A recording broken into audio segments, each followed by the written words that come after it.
آئیں شناخت کے اس بحران کے بارے میں دیکھیں. دنیاوی طور پر پہلی بات جب ہم سرچ کرتے ہیں تو اس دنیا میں آئیڈینٹی تھیفٹ کسے کہتے ہیں؟ یعنی شناخت کی چوری. جب آپ گوگل پر سرچ کر کے دیکھ لیں یا پھر آپ کے نزدیکی پولیس تھانے میں جا کر کسی کو پوچھیں تو آپ کو بہت سی کمپلینیں ملے گی جس میں وہ کہیں گے کہ کسی نے میری شناخت لے کر اپنا فائدہ نکالا. اسے کہتے ہیں آئیڈینٹی تھیفٹ.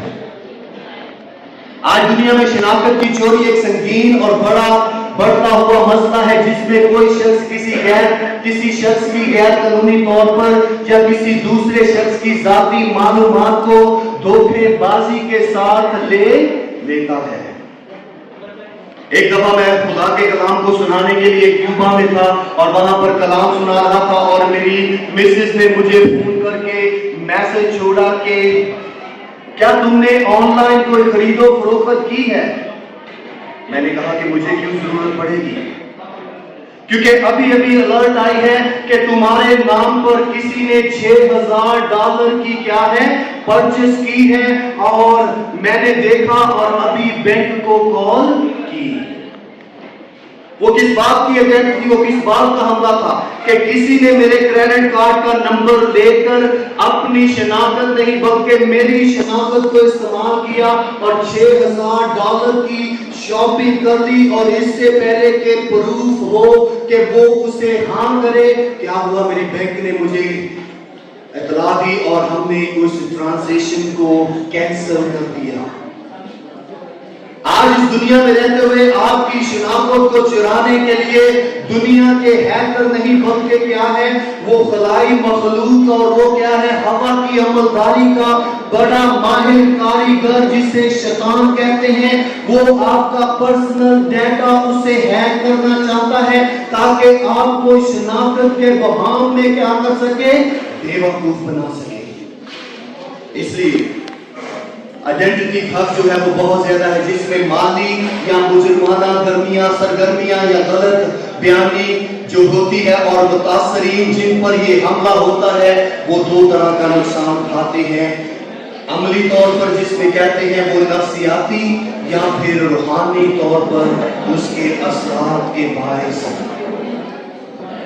بہت بڑے نقصان کا سامنا کرتے ہیں. سو یہ تو ہوگی آئیڈینٹی تھیفٹ جو دنیا میں ہے. آئیں دیکھیں بائبل مقدس آئیڈینٹی تھیفٹ کے بارے میں کیا کہتی ہے. جب ہم آگے چل کر دیکھتے ہیں تو بائبل مقدس ہمیں اس کے بارے میں بڑا زبردست سچ بیان کرتی ہے، بہت زبردست حقیقت سکھاتی ہے. جب اس چہرے کو دیکھتے ہیں جو چہرے کے اوپر چہرہ یعنی کہ اس نے کسی کی شناخت کی چوری کی ہے. شناخت کی روحانی چوری کو جب ہم دیکھتے ہیں تو کیا ہے، یوحنا 10 باب اس کی 10 آیت میں بائبل مقدس بڑے واضح طور پر اس کی فاؤنڈیشن بیان کرتی ہے تاکہ ہم اس پر تعمیر کر سکیں، جان سکیں کہ ہماری روحانی شناخت کو ہیک کون کرنا چاہتا ہے، چرانا کون چاہتا ہے. یوحنا 10:10 میں کیا لکھا ہے، سب مل کر کہیں گے، چور نہیں آتا مگر چرانے اور مار ڈالنے اور ہلاک کرنے کو. میں اس لیے آیا کہ وہ زندگی پائیں اور کثرت کی پائیں. خداوند کے لیے زوردار تعریف.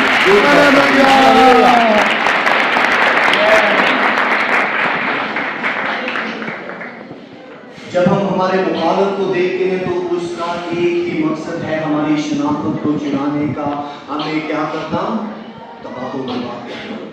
سو آئے بائبل مقدس میں دیکھیں شناخت کی روحانی چوری پر بائبل کا نقطہ نظر کیا ہے. دنیا میں اگر شناخت کی چوری کی جائے تو اسے مجرم قرار دے کر سلاخوں کے پیچھے بند کرنا ضروری ہے تاکہ کسی اور کا خاندان، کسی اور کی ہستی بستی زندگی کو تباہ و برباد نہ کرے. آئیں دیکھیں بائبل مقدس کیا کہتی ہے.